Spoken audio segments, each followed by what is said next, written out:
Hello friends, welcome back to my channel টিনার রান্নাঘর। আজকে আমি তোমাদের সাথে শেয়ার করব গার্লিক পরোটা, অর্থাৎ রসুনের পরোটা। তো আমি এই রেসিপিটা বানিয়ে খেয়েছিলাম, আমার তো খুবই ভালো লেগেছে। শুধু খাওয়া যায়, তোমরা সসের সাথেও খেতে পারো কিন্তু। তো চলো চলে যাই রেসিপিতে।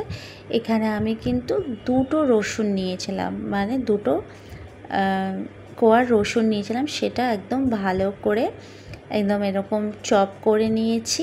তার সাথে দিয়ে নিলাম কিন্তু ধনে পাতাও কুচানো, একদম মিহি করে কিন্তু তোমরা কুচিয়ে নেবে। তারপরে এর মধ্যে দিয়ে নেব গোলমরিচের গুঁড়ো, আর দিয়ে নেব বেশ খানিকটা বাটারও দিয়ে নেব। আর লবণটা কিন্তু কম করেই দিচ্ছি, কারণ বাটার দেবো এর মধ্যে, বাটারটা একটু লবণত্ব থাকে, তাই জন্য কিন্তু লবণটা একটু তোমরা দেখে পরিমাণ মতন দিও। তারপরে এর মধ্যে কিন্তু বাটার দিয়ে দিচ্ছি। বাটারটা তোমরা একটু মেল্ট করে নিও। আমি এখানে মোটামুটি মেল্ট করেছিলাম, রেখে দিয়েছিলাম, তো আবার একটু জমে গেছিলো, তাই জন্য কিন্তু এইভাবে তোমরা মেল্ট করে দিলে বেশি ভালো হয়। তারপরে এটা সমস্ত উপকরণটা কিন্তু ভালো করে মিশিয়ে নিতে হবে। দেখতে পাচ্ছ কিভাবে মিশিয়ে নিলাম। তারপরে আমি এখানে কিন্তু আটা আর ময়দা দিয়ে নিয়েছি, 2 বাটি ময়দা দিয়েছি, তার সাথে 1 বাটি আটা দিয়েছি, তার সাথে একটু লবণ মিশিয়ে নিয়েছি। তারপরে এইভাবে ভালো করে কিন্তু একটা ডো তৈরি করার জন্য, খুব বেশি নরম না, খুব বেশি শক্তও না, একদম মিডিয়াম মতন মাখা করে নিলাম। তোমরা চাইলে গরম জল দিয়েও করতে পারো, মাখতে পারো, বা ঠান্ডা জল দিয়েও করতে পারো। তারপরে এই মাঝখানটা এইভাবে কিন্তু আস্তে আস্তে ঘুরিয়ে একটা গর্ত টাইপের করে তার মধ্যে কিন্তু দিয়ে নিলাম সেই রসুনের পুরটা। তারপরে চারিদিক থেকে এইভাবে কিন্তু বন্ধ করে নেব, কোনো অসুবিধা নেই, বেরিয়ে গেলেও কোনো অসুবিধা নেই। বেলার সময় আমি কি বলবো, খুব বেশি সবাই ভয় পায় যে বেরিয়ে যাচ্ছে কেমন হবে, না, কোনো রকম হবে না, খেতে কিন্তু খুব ভালো লাগে। দেখে নাও কিভাবে আমি করে নিচ্ছি। তোমাদের যদি আমার রান্নাগুলো রেসিপিগুলো ভালো লাগে তাহলে কিন্তু অবশ্যই লাইক কমেন্ট করে জানিও। তোমাদের লাইক কমেন্ট কিন্তু আমাকে উৎসাহ করে আরও একটা নতুন কোনো রান্নার ভিডিও নিয়ে তোমাদের সামনে আসতে।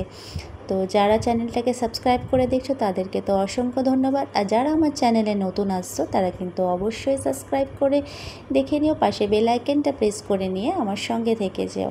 আর যারা ফেসবুক থেকে দেখছো তারা কিন্তু অবশ্যই আমার পেজটাকে ফলো করে নিও, আমাকে এগিয়ে যেতে সাহায্য করো। তো এইভাবে একে একে কিন্তু সব পরোটার ডোগুলো আমি এইভাবে তৈরি করে নিয়েছিলাম। তারপরে দেখো, কোনো রকম চিন্তা ছাড়াই, টেনশন ছাড়াই যে বেরিয়ে যাবে, এটা হয়ে যাবে, ওটা হয়ে যাবে, এইসব কোনো কিছু টেনশন ছাড়াই কিন্তু আলতো হাতে ভালো করে বেলে নেবে। এইভাবে কিন্তু একটু প্রেস করে নিয়ে ছড়িয়ে দিচ্ছি আমি ভেতরের রসুনের পোরটা।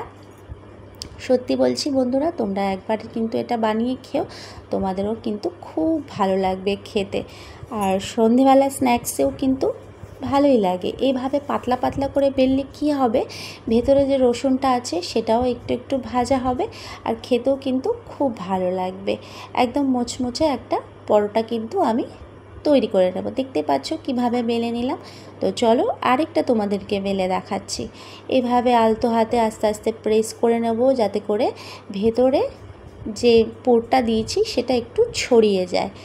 তারপরে এইভাবে দেখো, ময়দা লাগিয়ে লাগিয়ে আমি কিন্তু হালকা করে বেলে নিচ্ছি। দেখতে পাচ্ছ মাঝে মাঝে কিন্তু বেরিয়ে যাচ্ছে, কোনো অসুবিধা নেই গো, বেরিয়ে গেলে ভয় পাবে না, কারণ হতেই পারে, বেরিয়ে যেতেই পারে।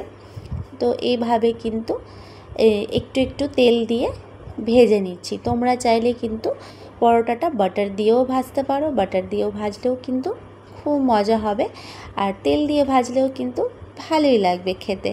যে কোনো অংশে যে তেল আর বাটার দুটো আলাদা আলাদা করে দিলে বেশি ভালো লাগবে, কম ভালো লাগবে, এরকম কিচ্ছু নয়।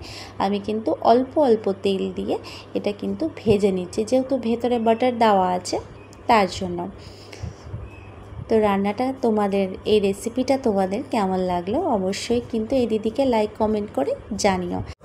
রান্নাটা ভালো লাগলে অবশ্যই বন্ধুদের সাথে শেয়ার করে দেখে নিও। আর পরোটাটা কিন্তু এইভাবে অল্প তেল দিয়ে আমি কিন্তু ভালো করে ভেজে নিচ্ছি, আর ভালো করে প্রেস করে করে এটাকে কিন্তু ভেজে নিতে হবে। তাহলে কিন্তু ভেতরে যে রসুনটা আছে সেটাও বেশ সুন্দর নরম হয়ে যাবে, আর একটা ফ্লেভারও ছড়াবে, আর সুন্দর ভেতরটাও কিন্তু ভাজা ভাজা হবে। তো দেখতেই পাচ্ছ কিভাবে আমি পরোটাটাকে ভাজছি, একটু সময় নিয়ে পরোটাটা ভেজে নিতে হবে। দেখতে পারলে যে ফেটে যাওয়া সত্ত্বেও কিন্তু একদম বেরিয়ে যাচ্ছে না, তো সেইভাবেই কিন্তু পরোটাটা ভাজতে হবে, এইভাবে লাল লাল করে ভেজে নেব। Thanks for watching.